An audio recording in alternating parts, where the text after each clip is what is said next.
says live. Oh, so did it count down? It said live. Okay.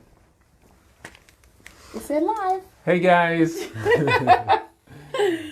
This is Eugene and Andrea, Coach Green, Gene, and Dr. Dula, the builder and the educator. Yep. Helping you navigate life's most important goals, and those are your relationships. Yep. And so today, our Power Couple Quickie is on maintenance. We're going to be talking about maintenance this morning. And so, first of all, we just, again, wanted to come in and just say we love you guys. We haven't seen you guys in a while. I know, we're being doing our own thing and doing our family thing. We got the soccer going on and the band for the boys and just doing some wonderful, amazing things. And hope that you guys are getting your rest. You're getting your exercise in, your spirituality. And we can't see you come on because we face the other way. So yeah, we face the other way because, as y'all can see, we have a new component right here. Oh, and there Dr. you go, Dula, talking. Dr. Dula is going to be writing on the board. Why are you doing it? Yeah. You're supposed to just be talking. You're not supposed to be talking about new components and stuff. New component. Don't talk about it. Just be about it. Yeah. Okay. So we're talking about maintenance. So. Why are you doing it? Oh, look at that. Yeah, babe, turn it off. Oh my God. I'm turning down the volume now. I'm about to turn this off. No, don't turn the it whole off. thing off. I just wanted to see. Okay. You can't see the comments like that. Go back to your page.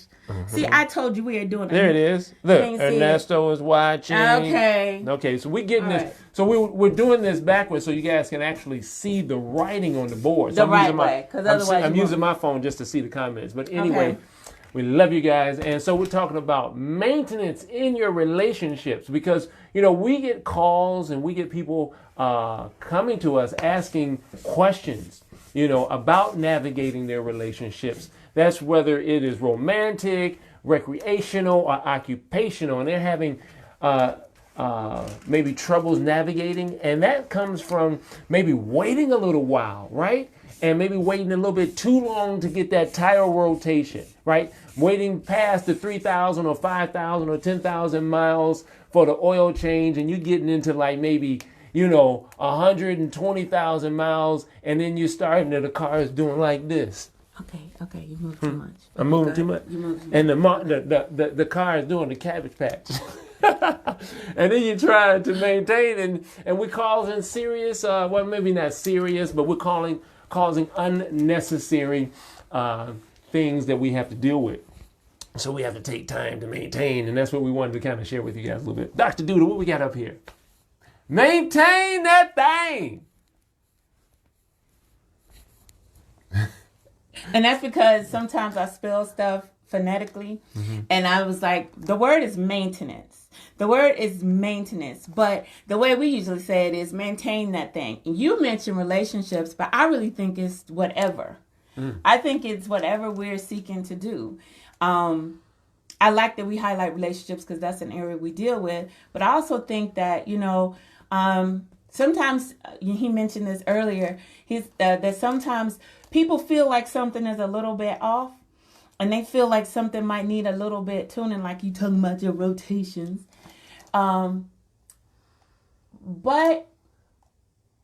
they wait till it's critical. It's critical. You just wait till it's critical. So it's like not changing the oil in your car, and the oil is necessary to function. I don't know about cars, but I know that you need to change your oil in the car because you got to make sure that the stuff is moving, everything is moving and lubricated and everything.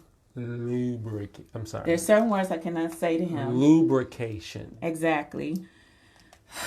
Anyway, that's one that I cannot say to him or just speak out in my Kim says hello. Hey. Harold is watching. Hey, Mr. Britton. Sometimes. Tulani. I think we get, Ernesto hey, my firstborn. I think sometimes we just get so used to feeling off. You know what I'm saying? And it becomes a norm, maybe? Yeah. It's like, because we use social media, like our phones and computers, they talk about how our necks might be, affected and we have back pain and neck pain. And instead of dealing with that, right, because they'll say, here's some things you can do if you're in a sedentary job. Do this, do that, do the other, neck rotations, do that like every hour or something. Just simple stuff. It doesn't take you from your work or anything. And instead of doing that thing that can help us, I'm talking to myself because I have one of those situations. I do a lot of work on the computer. We wait and we wait and we wait. And what happens when you don't change the oil in your car? All other stuff starts malfunctioning.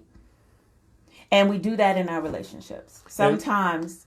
No, go ahead. Yeah. Sometimes, rather than thinking about maintaining that thing, sometimes we start just going along. And so, like, it's kind of like if you have a limp. And it's okay when you first get bruised, right? It's like, oh, I hurt my foot. And people say, oh, what happened? Girl, I walked past my nightstand and the lights were off and I hit my foot. Oh my goodness, it hurt so bad. And they say, oh girl, I hope it gets better soon. And then they see you a month later and you're still limping. That's a sign that something might need to be looked into, right? That's right. But if we're not thinking about the maintenance, especially of our relationships, then we just kind of let it go. Oh girl, a month ago something happened and it's okay. It's a little bit better. I just can't do this or that. So now we start shifting our body, putting more weight on another part on this side, start shifting. All the alignments start going off, and now you do this to accommodate that pain that you feel, because you really broke your toe, but you didn't get it checked out. So it's like, okay, and now you got all this other alignment stuff going on. But it's like when we're like, I'm going to maintain that thing when it comes to relationships. If you know that generally speaking, you all are able to figure out how to get through stuff and you can have your conversation without calling somebody MF-ful. Watch that. You MF-ful. You so... And so, I can't stand joy. Go ahead. I want to finish my statement. Oh, please do.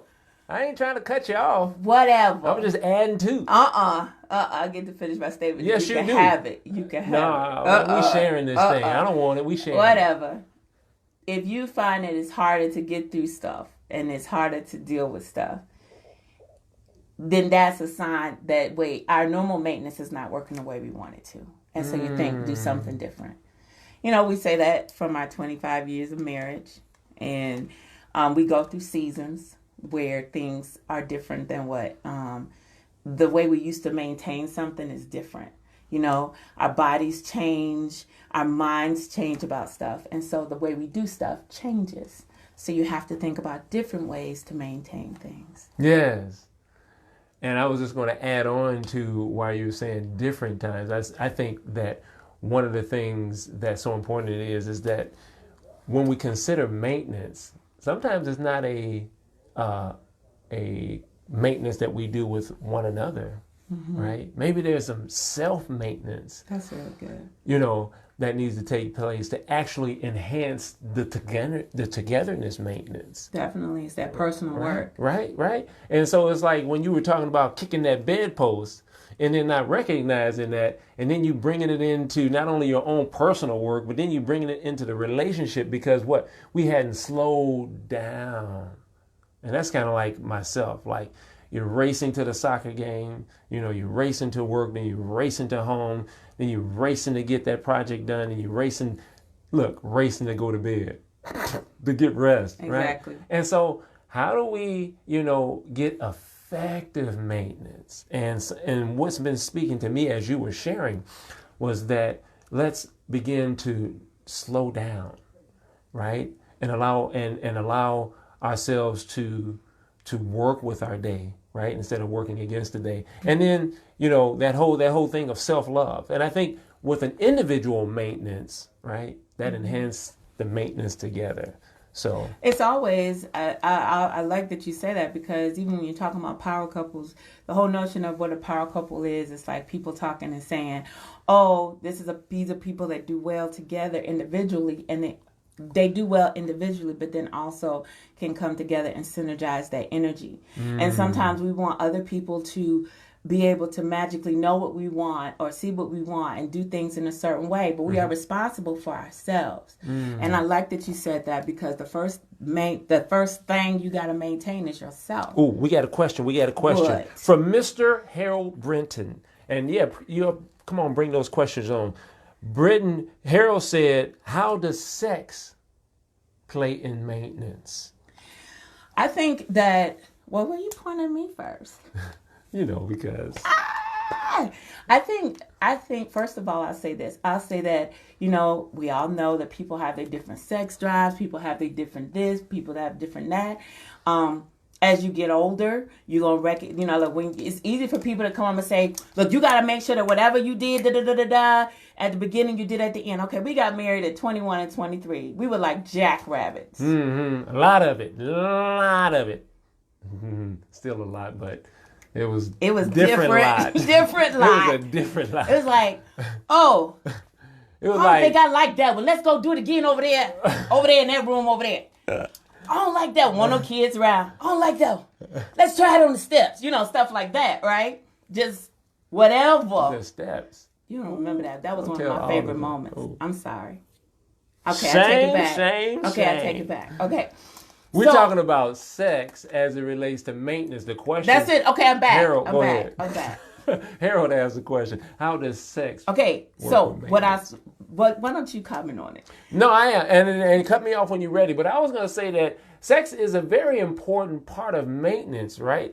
As long as it's not leading the maintenance, right? Oh, that's very good. Right. So you need to make sure that there are a lot of other things that are in place as you allow sex to add on to that particular season or area, right? Because you want to make sure that you and your partner are communicating on the right level, the finances are on the right level, the eating habits and the rest that you guys agreed on are at the right level. The children, that they're doing their part, you're doing your part, and that takes a lot of work. But as you're balancing these areas, that when you come together, that sex allows an additional factor to build up, right? Yeah. And sometimes there's some frustrating sex, sometimes there's some mad sex, some angry sex, some good sex. You said I said a lot. Oh my God. But we want to make sure that most of the time, maybe not even happy sex. We're talking about that ingrained eye movement. I'll take it. You're going to take it back because I'm going to get too deep. Like okay, go ahead. Totally different. Okay. So what I was going to say was... Harold asked another good question, too. Okay, so wait. I'm going to say this and then you can read that. Yep. The other thing that I would say, too, regarding maintenance, and I speak this as a woman who's been married to the same man for 25 years. I say this as a woman who was very young when I got married. We had no children together. And now we're seeing, we have 2 more left in the house. We have these adult children. We have this, we have that. I agree with everything that you said about not letting it lead the maintenance. Because what you'll also find is, and I'm just being really honest here, and this might not sound sexy, but, there are things that come up.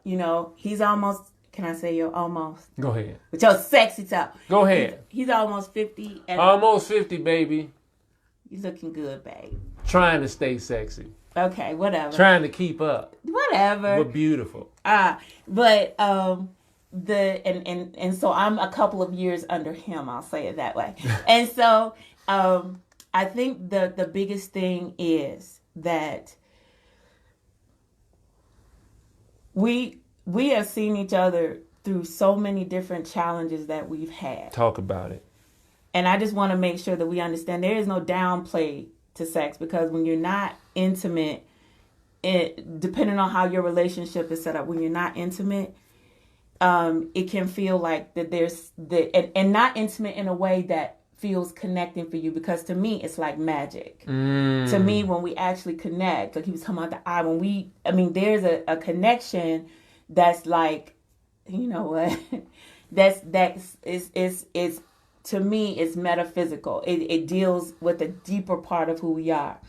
At the same time, I don't think there should be any couple things going on where, it's always been a lot of talk. I can't act like it's new. But this whole thing of how, whether everything is exactly the same. Okay? I married him at 23. We had no kids and no responsibilities. He married me at 20 when I was 21. He was 23, and we have lived a lifetime of things. I have a body that has birthed 4 children now. Yes. Carried them, nurtured them, breastfed them. Yes. Oh my God. I can't with you for real. Oh my gosh. And I just wanted to put a pin just to make sure that this is not belittling what that is. But there are a lot of things that go on with women and that can go on with men. And our relationships can't be so shallow. And I do believe that that's not always, but we can't be so shallow that, that's the only thing we're thinking of. I know we passed. Yeah, and I want to make sure that we're ready for your appointment. Oh, yeah, I do have an appointment. Okay, go ahead. But I just wanted to say, Otis said he collect these power couples. Oh, gosh. The power couple quickies. Oh, gosh. And this was another one. We're not going to spend a lot of time, but Harold, thank you so much for these questions. Here, another one. He says, how does the lack of financial security play in the maintenance? And I wanted to go ahead and write that up there. Financial security. Sex, financial security. Lord. You know what? First of all, maintenance is going to look different in the different seasons of your relationship. And that's, again, we're talking about romantic relationships, recreational relationships, occupational relationships. That maintenance is going to look different from season to season. You're maturing, you're thinking different, your values are growing and changing, your spirituality, all these things are different. So that maintenance is going to look different. And so when it comes into financial, within a romantic relationship, I think one of the key principles is knowing your role, right? Knowing yourself. What is your responsibility as it relates to the financial aspect, financial security? Because what I do well, she may not do well. We capitalize on that because we're communicating what we do well and what strategy, we plan and strategize, and then we do that portion. Because sometimes society defines, right, what we should be doing. I'm the man, so I should have the money, and I'm going to let you guys know I don't need the money. And I'm going to go ahead and tell them myself, my wife is the best strategist when it comes to our resources. I'm kind of like the guy who goes into the jewels and get into the express line, and you see all the little treats on the side. Yeah, don't put me in those situations. And when we go to Africa, I'm not the one that goes into the markets to do all the deals. Because, right, I go in smiling and give ourselves away. She's like, no, you get behind me. So know your role in the relationship. That makes for effective maintenance when it comes down, because when you can recognize when stuff is not going right, that's when you can take a step back, rediscuss, replan.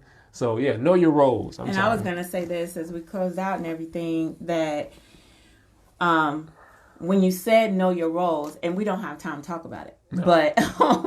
but a lot of times the first thing that comes to mind is no.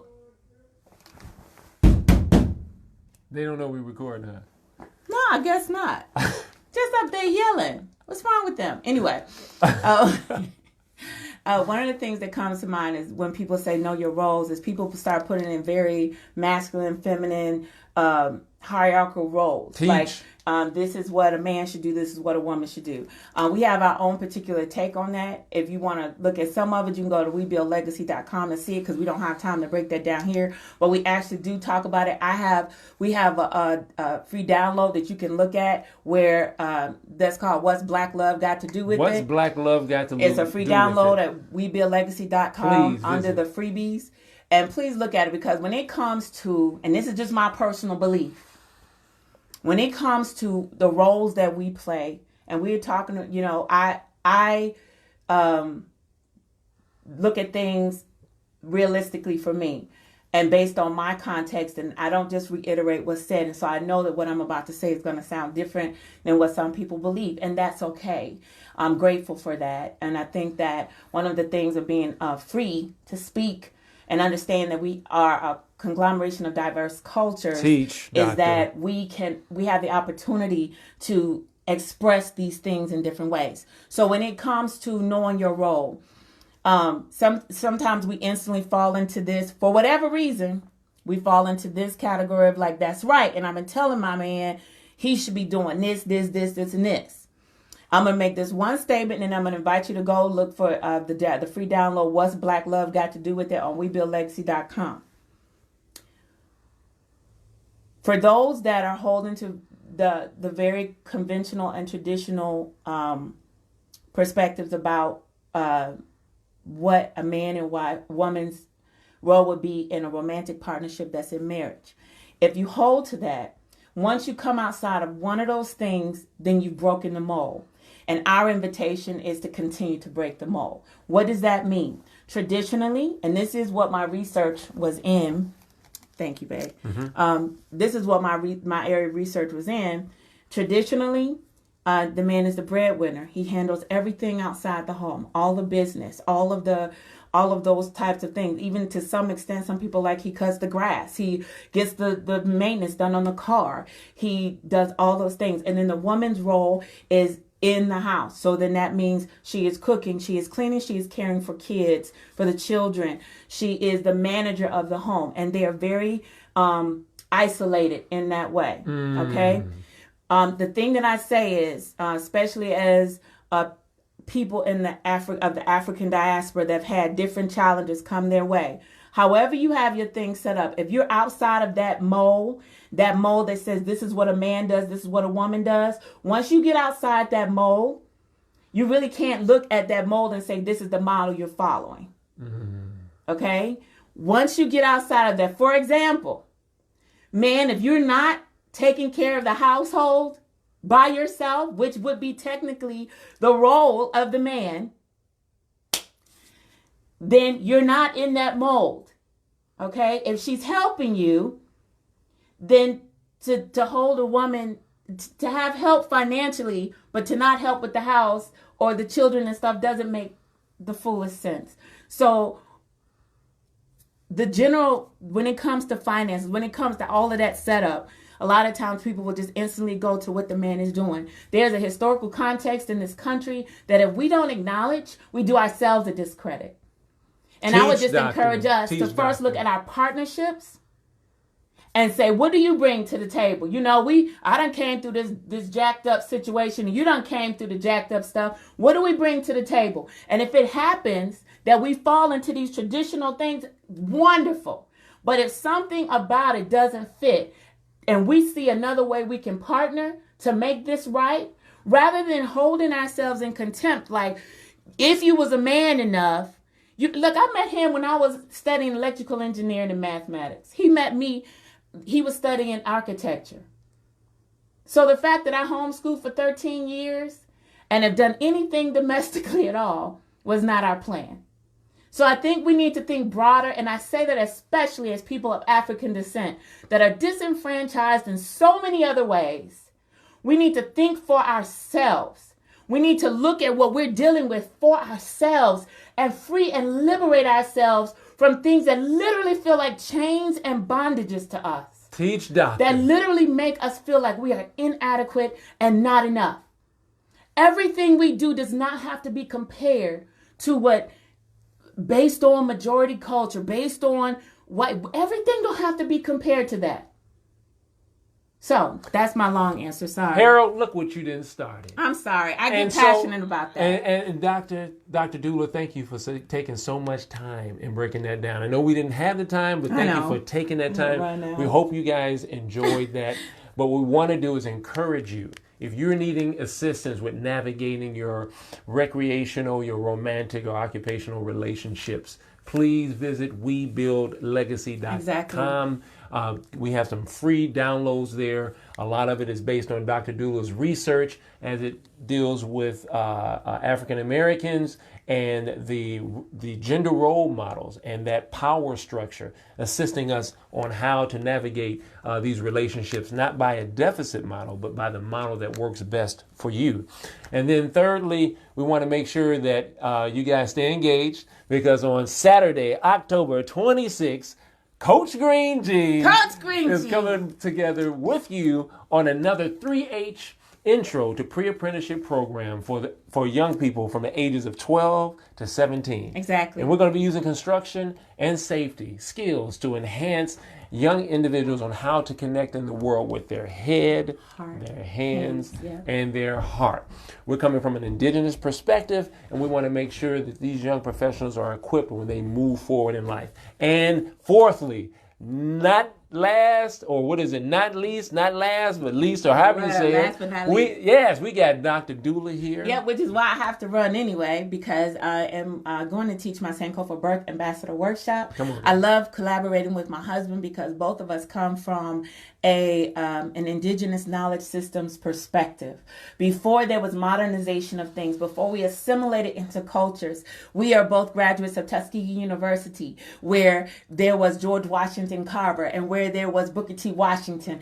And so we understand that it's important to be able to know and understand indigenous knowledge system, things that are local to you, that are understanding nature, understanding how we fit in the systems of things. I love the work he does with construction. I deal in the area of birth. I know that there are people becoming doulas and things every day, but I also encourage the mothers, the grandmothers, the aunties, the sisters, the cousins, the way my mom and my grandmothers and my great aunts told me about birth. Okay? Teach it. I encourage us to also embrace that. How much more powerful are we when we understand that we don't just have to do it one way? We don't just have to learn it in a modern context, but what did they do? Because I believe that when we remember who we are, come on, teach we it. become more powerful. Now I'm about to be late for my appointment. I'm sorry. I'm about to go teach my workshop. Sankofa Birth Ambassadors Workshop. You can check it out at drdoula.com. drdoula.com. I love it. I have another one coming up in November. Yes. It is virtual, so you don't have to be close.